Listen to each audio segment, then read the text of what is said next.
En esta tercera sesión del curso universitario sobre anti-Marx para la Universidad de las Hespérides, vamos a comenzar exponiendo el análisis que efectúa Marx sobre el sistema económico capitalista. Y para ello vamos a comenzar estudiando la categoría económica más simple, aquella que subsume la mayoría de relaciones sociales dentro del capitalismo, aquella que Marx considera la célula económica del capitalismo. Me estoy refiriendo al estudio de la mercancía. ¿Por qué Marx considera que la mercancía es la célula económica del capitalismo? Pues porque sin mercancías no puede haber capitalismo. Y tampoco, podríamos decir, sin capitalismo puede haber mercancías, al menos como forma social predominante generalizada de riqueza. Porque aunque Marx reconoce que antes del capitalismo también existían mercancías, solo en el capitalismo la mercancía se convierte en la forma general de producción. Por tanto, para comprender el capitalismo es absolutamente indispensable arrancar con el análisis de la mercancía. ¿Y qué es exactamente la mercancía para Marx? ¿Cómo la define? ¿Cómo la investiga?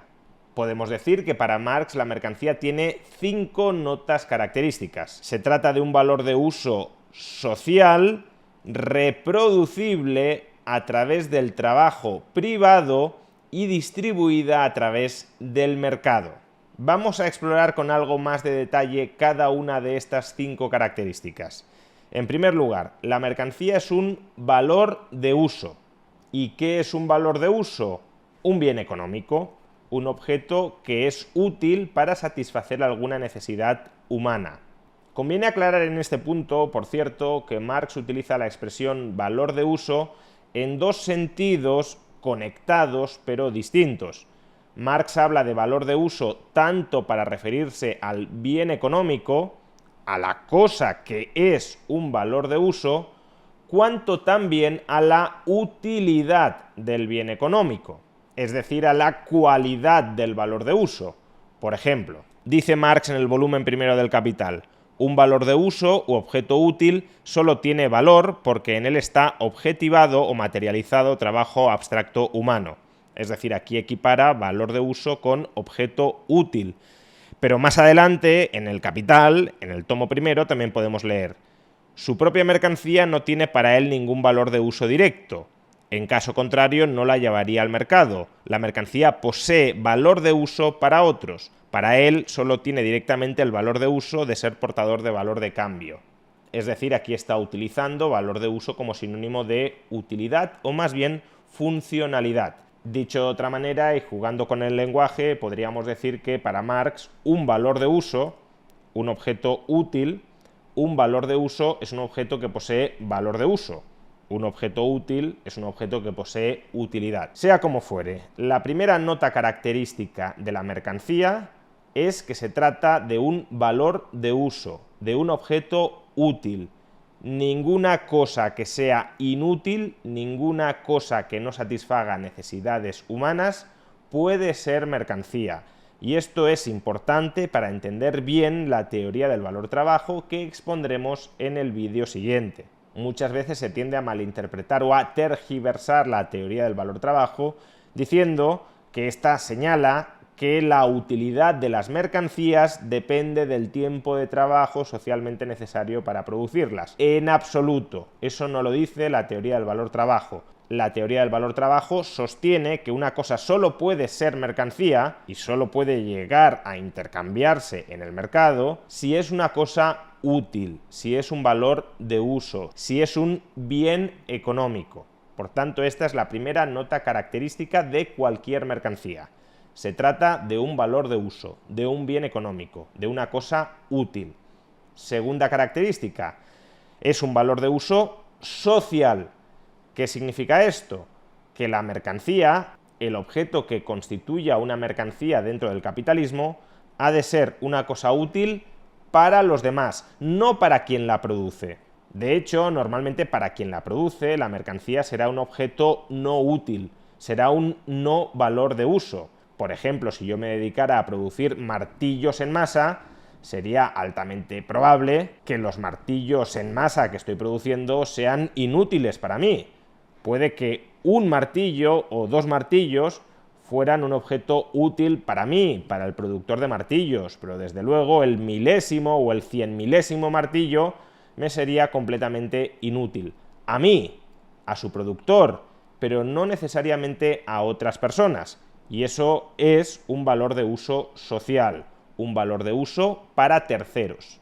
Así, en el volumen primero del Capital, Marx nos indica lo siguiente: un objeto puede ser útil y puede ser fruto del trabajo humano sin ser una mercancía. Aquella persona que satisface sus propias necesidades con el producto de su trabajo crea valores de uso, pero no mercancías.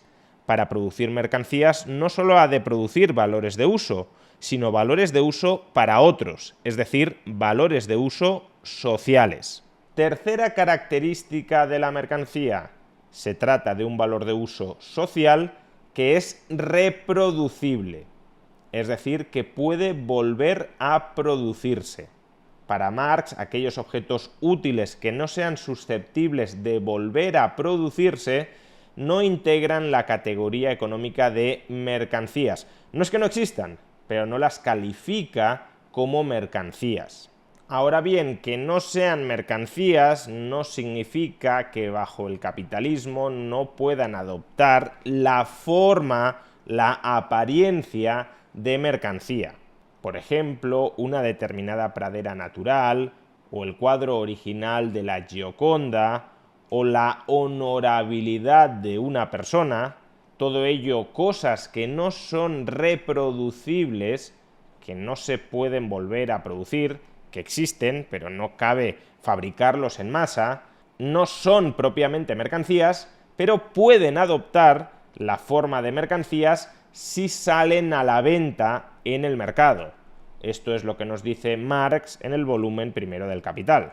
Algunas cosas que no son en sí mismas mercancías, cosas como la conciencia o la honorabilidad, etc., pueden ser vendidas por sus propietarios y, por tanto, adquirir la forma de mercancías a través de su precio.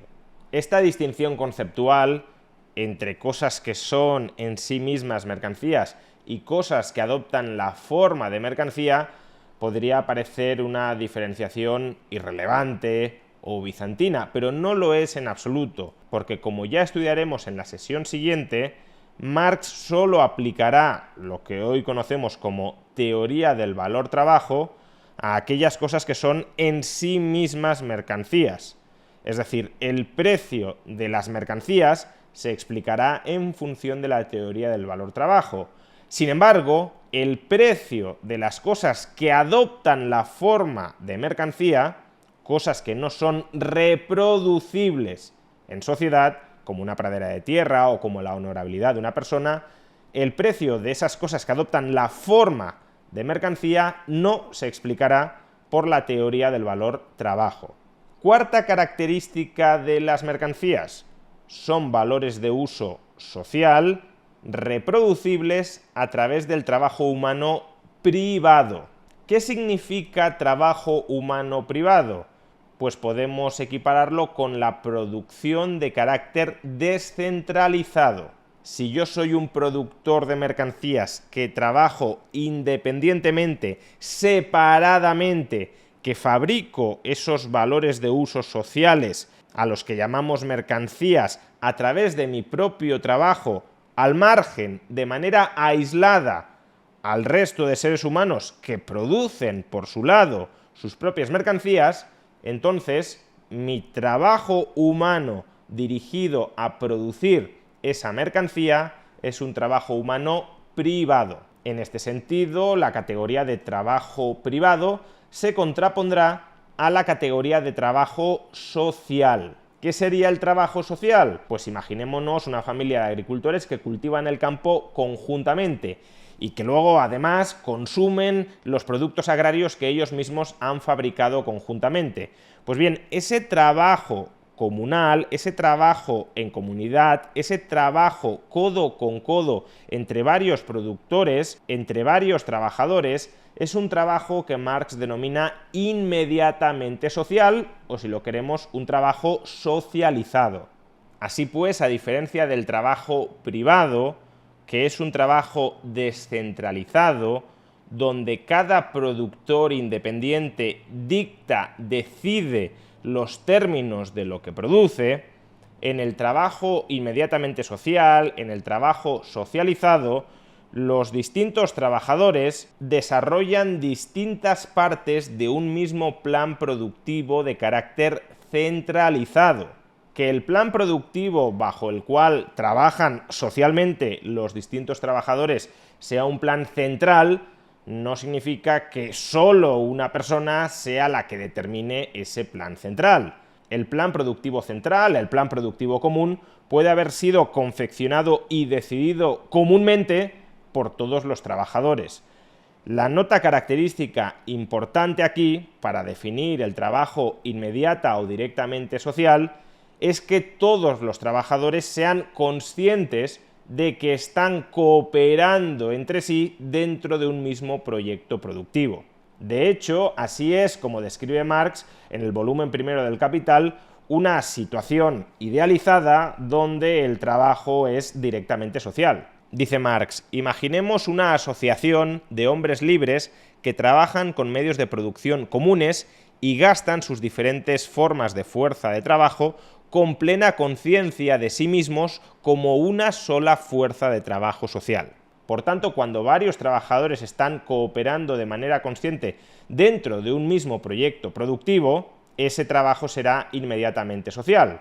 ¿Todo esto qué significa? Pues que el trabajo de un trabajador autónomo será trabajo privado frente al trabajo de otro trabajador autónomo, o que los trabajos realizados dentro de una empresa capitalista serán trabajo privado frente a los trabajos desarrollados dentro de otra empresa capitalista, pero, sin embargo, el trabajo de los distintos trabajadores entre sí dentro de una empresa sometidos a un mismo plan, al plan productivo del capitalista, ese trabajo sí será trabajo inmediatamente social.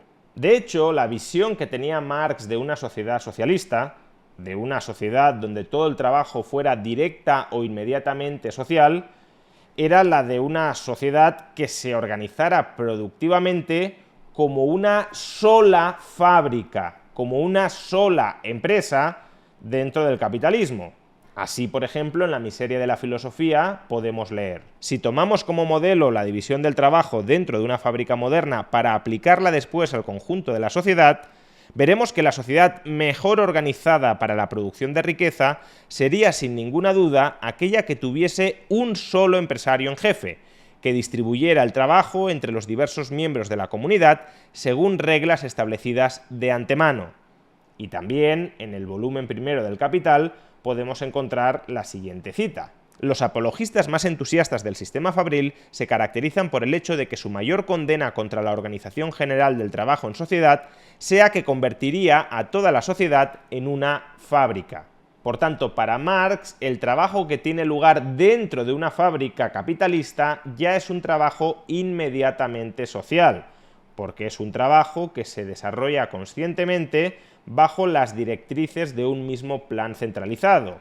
En cambio, el trabajo que se desarrolla internamente en una fábrica frente al trabajo que se desarrolla internamente en otra fábrica, esos dos tipos de trabajos sí son entre sí trabajos privados, porque el trabajo de una fábrica no se somete al mismo plan central y consciente que el trabajo de otra fábrica. Los trabajos productivos de una fábrica son independientes, son determinados independientemente a los trabajos productivos de otra fábrica, lo cual no significa que con posterioridad y a través del mercado ambos tipos de trabajos privados no terminen socializándose de manera indirecta.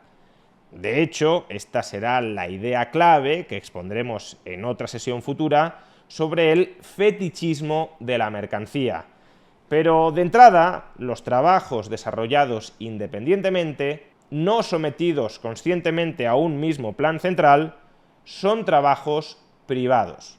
Y en este sentido, la última característica de la mercancía es su distribución a través del mercado. La finalidad de la mercancía, de cualquier mercancía, es ser vendida a través del mercado. Si una cosa es un valor de uso social reproducible a través del trabajo privado, pero no se distribuye a través del mercado, entonces para Marx no es una mercancía.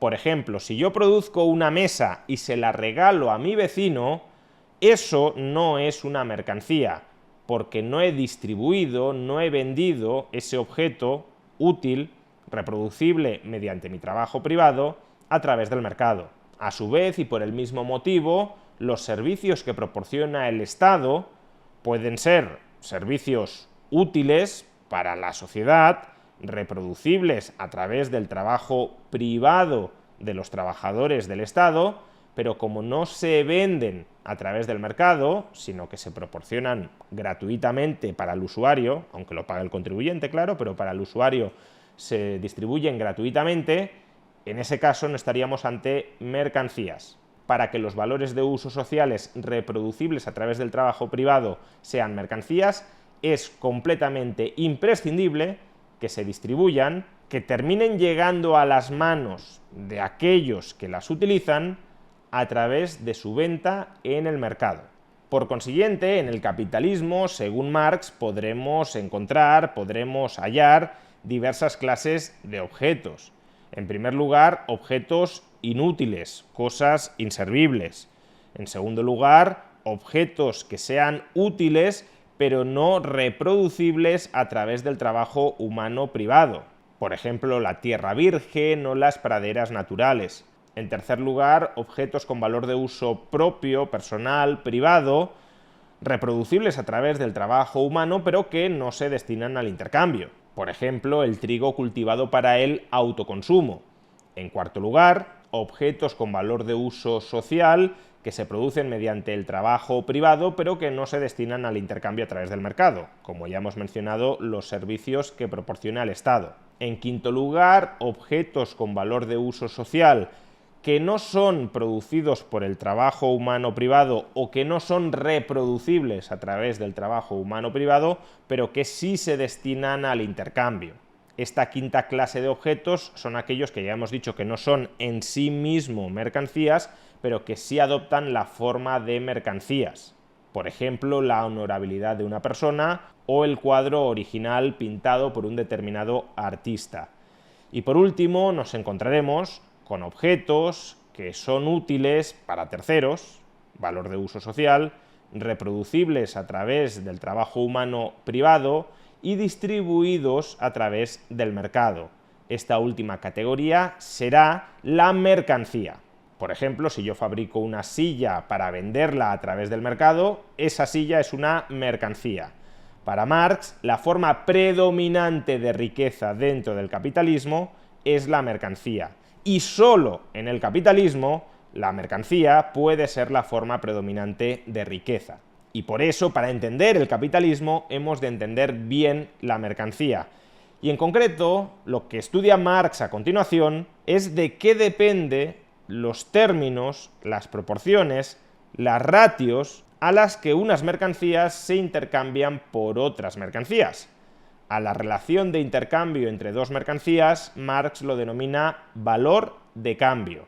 Y como en el caso de los valores de uso, podemos emplear el término valor de cambio tanto para referirnos al objeto que es intercambiado, a la mercancía que se destina a ser intercambiada, como a la ratio por la cual una mercancía se intercambia por otra. El valor de cambio es lo que hoy en día coloquialmente llamaríamos precio de una mercancía.